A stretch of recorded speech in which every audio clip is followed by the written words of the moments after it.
Hello and welcome back to my another tutorial. In this tutorial I'm going to share with you how to fix picture thumbnail not showing in your Windows 11 desktop or laptop. So let's take a look how to do that.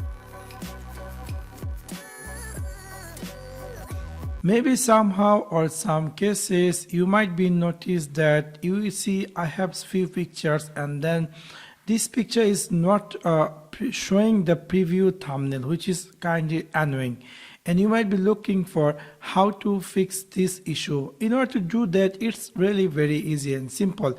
You need to click this three dot and then click here options and then click this view, and you need to click uncheck this always show icons never thumbnail. So just uncheck this and click here apply and click here OK, and we'll see all those pictures are going to be appear the thumbnail. So in this simple way you can easily fix a picture thumbnail issue in your Windows 11.